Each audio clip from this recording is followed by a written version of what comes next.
Thank you for joining our studio this morning. Nigerians are bleeding. Some are just direct blood. Some are bleeding in terms of a crashing of the living standard. Hello, guys. Thank you for having me. Our amiable Cardinal, the former Bishop of Abuja Catholic Diocese, was talking, and he said, Asiwaju cannot win re-election if it is free and fair, except he changes direction. That if he continues like this, that he's not going to win, that there's no magic of winning. There are a few remarkable things he said, which we have always said. That is it that the president is not aware that people are suffering, that he truly believes things are becoming better? That if he believes so, then he's in error. Because as a leader, Onaiyekan said it is his duty to find out how people are faring. He made reference of not to denigrate people living in Mbappe. Mbappe is like a lower profile area in Abuja. He said, I'm not asking the president to go and live in Mbappe. He said, even though he chooses to do so, it's not even a bad idea. If that is what it will take him to know what Nigerians are going through. He said he needs to find out how people are surviving by 30,000 naira per month. Philip, let me start from you. Do you think Asiwaju needs to take that singular mandate upon himself? Forget about the psychophants, Senate president praising him, say it's our duty to impeach him, blah, blah, all those. Ignore those things and take that singular mandate of reaching out to the people. Thank you very much. I am back to be back on action, Yes, Onaiyekan is known as spoken priest in Nigeria in the time past, right from the military era. He's a man that is known to air his mind, irrespective of whose God is God. He says it the way it is. What he has said is the simple truth. He said, look, Tinubu, you may have a fine blueprint on paper, and the report you might be saying that the blueprint is working. But how do you relate it to the people on ground? For you to have an understanding of the people, stop listening to the sycophancy around you. He went further to even advise the advisors of Tinubu to be true to their word to Tinubu. They should tell him the truth instead of singing praises.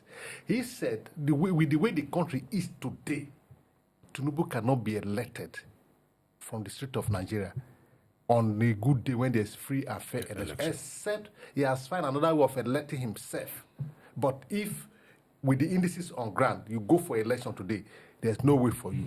And he said Tinubu has a chance, like you always said on this platform, that we are just in mid-term, that he can, when you're driving a car, or, manual, you change the gear. He said you can change the gear, you can decide to put it on reverse, you can put it on increase the gear, or just a way that you can control the speed. What it means to say is that put the gear in such a way that you are in tune with the people, so that you can satisfy the people. That a lot need to be done. And this is the time for you to do that. Because this is your mid-term. 2 years is a long way to change things. If God created the whole world in 6 days, you have 2 years to your disposal as a president of this nation. You have, and if you are the only person, if only you are a person who learn from your mistake, who admit that you are not doing right, who admit that the people are not feeling you, or you are not feeling the people pulse, and now you are now realize that you want to feel the people pulse, then there will be a chance for you in 2027. Okay. That's what he's saying. If somebody like Dr. Baba Ahmed, the ACF spokesperson, I don't know if he's still functioning at that capacity, as somebody as prominent as him, a very valued civil servant, he has served Nigeria at different capacities. And his recent appointment that he just resigned from was a special assistant to the president. He said he was unable to see the president. He worked almost for a period of 2 years. He was unable to see the president. If somebody of high profile of that nature was unable to see the president, he resumes practically in Aso Rock. And he was unable to see the president for a period of almost 2 years. How much, how is it, what kind of people do you have around the president? Is there any wall around him that is not accessible? How is he going to be able to feel the temperature of the people? Because sincerely, in as much as he just quoted me, I've always believed that miracle can happen between now and 2 years if he chooses to go that way. And I actually want it that way because as a Nigerian, I prefer Nigeria working than not working so that you can use it to remove a president. I really want it to work. Life will be saved. A lot of things will be done right. How is it easy for Tinubu to feel the temperature of the people? What mechanism do you think he can adopt? To dismantle this word he has built around himself, it has to be deliberate. It has to be intentional. I don't like talking about men of God, but I need to remove my cap for Cardinal Onaiyekan. He spoke without malice. He spoke as a priest that wants Nigeria to move forward. He stated things that are evident, that is there for everyday person to see. And it is why it's happening. But I've seen today 29th. I've seen their scorecard, what they've released. They all about praises of what they've done for this country within 2 years. But has it translated to the ordinary man? Which is key. If you are put there to govern both the rich and the poor, are the lower trading people on the society, are they seeing benefit of this governance? No. That's what he's saying. The disconnect is big. The feedback he's getting is not right. I think his problem is that it's from the feedback. Those managing his policy, they're giving the wrong feedback. See, you have good policies. According to them, their policies are right. They are futuristic. But what happens now? Okay. Let me help you. What happens now? Let me help you there and probably get to Philip. Then I'll now come back to you on that economics.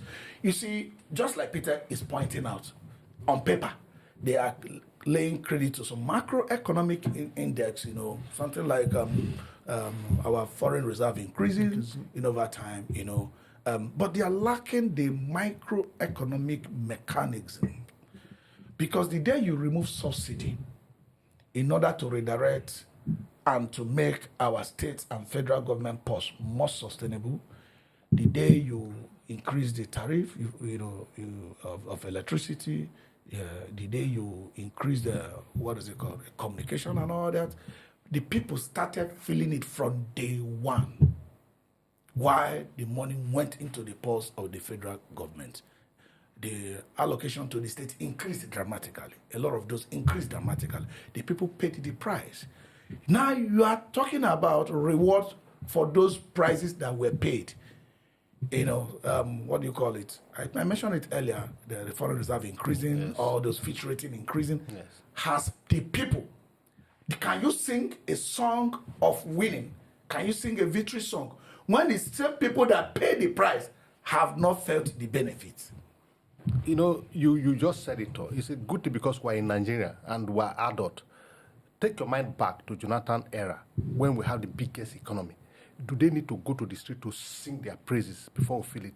Every man on the street felt a good governance. At least people can live from their bag of rice was 9,000 for the whole 5 years. But you see, Jonathan government never went to the street to sing that they are the biggest economy. Yeah. It's all over the world that Nigerian economy is the biggest economy.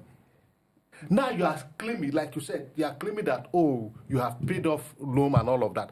But you forget that you tax the people to pay. Even our loan is increasing. It's not been paid off. But the people who were, you were elected to give the people good governance, wherein life will be more meaningful and endurable for them. But you have made life to be so hard on the people. And you are the one scoring yourself. I think that this is the other way around. It is the masses that should have scored the government, that this government is doing well. That is why tomorrow Nigerians now regret, or for Jonathan said it, that after now you people will remember me and ask me to come back to governor. Yes. And that's why he's telling that I'm no longer interested in Aso Rock. You don't want me. I was the most abusive president. You abused me from left, right, center. You enjoy what you're having. So the government of the day cannot say that, those indices they are claiming on paper cannot be said to be true when the people or the masses are not feeling it. Because it is not paper thing, it is a practical thing. Let me come in Yeah, here. okay. I wanted to. Wait, let me come in here. Okay. We have a minimum wage, right? Yes. Is that minimum wage a living wage? I wonder. Is it a living wage? How many people in Nigeria truly can depend on that minimum wage? And that is why Talk about cost of transportation, cost of increase of energy, cost of food. It is practically impossible. They did not do anything to mitigate this pain. You are moving subsidy. What have you done to cushion the effect? There's none. Instead, you move the money to the governors and keep some to the presidency. See, your approach should be people oriented. Peter, let me ask you. All this scorecard, midterm scorecard, none has come out from the people. It's all from those who are enjoying with it. Let me say, people in National Assembly members should not be lacking anything. The Senate president that said, "Oh, President, if you are doing badly, we are the one to impeach you, and we are not impeaching you. It means you are doing well."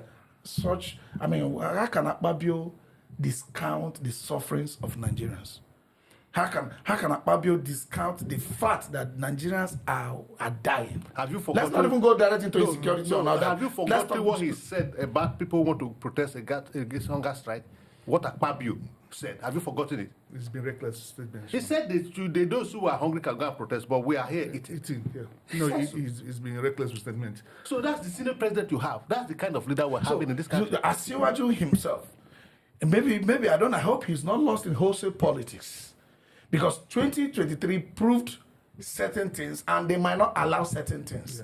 Yeah. In as much as we are not praying for violence, and we hope INEC help themselves by ensuring that as the result is coming, people are seeing it. Otherwise, you can put yourself in a situation where the people can decide to take laws into their hand, which we pray it doesn't get to that point. And now, as it is, Asiwaju, who literally was man of the people, he knows how to mobilize and he knows how to get people into the street before. He's a man that protests all the time. He can't say he doesn't have a way to reach out to the people. Is it because he's becoming old and maybe not able to move around as much as he used to? I mean, that's natural for anybody anyway. What is it that is inhibiting Asiwaju from having direct access to the people and being able to push these psychophants like Senate presidents and the likes away? Yeah, he's having direct access to people, but these are organized people. I think still not people. He met the video. Davido is not governance. He's a street guy with cheap priests. Yeah, people. Those are still not people that matters. He doesn't have access to them. And as we say here, he still have 2 years. And like I said, he should retake his policy to be people friendly, to target these poor people. Listen, no matter how you think you have control of the system, you cannot fight the people. You can't. When people say it's enough, believe me, it's enough. You are pushing these people. And again, nobody's safe from what could happen. See, when the system is so saturated with hunger, anger, when it will pour out, it will be good for every person. So, Mr. President, you have 2 years. Let's rethink this economic property. Let's rethink it. All right, time is up. 30 seconds, Philip. Well, Onaiyekan has said it all. If it is, he's not saying that the president should go to Papi and stay, but it's not a bad idea if the president will go there and feed. If that's what we take, we make it to redirect his policy to be people-oriented. I think he should take the advice of the Cardinal Onaiyekan. All right, I don't know how Ajagula looks like today. In those days, it used to be a ghetto when we were in Lagos. So, Mr. President, you have 2 years in your hands. Nigerians want you to be re-elected if you touch their life. These 2 years can be dramatic and it can be wonderful if you decide to use it. Forget about all these psychophants and all that. Like Onaiyekan said, he's not asking you to go to back Ajagulas of those days. I don't know how it is now, but let's say Papa of Abuja of today. But if that is what you need to do in order to know what the people are feeling, please do it. Make good use of these 2 years, and your election can even be easier and quicker than you think. This is still News Insights. I will be right back.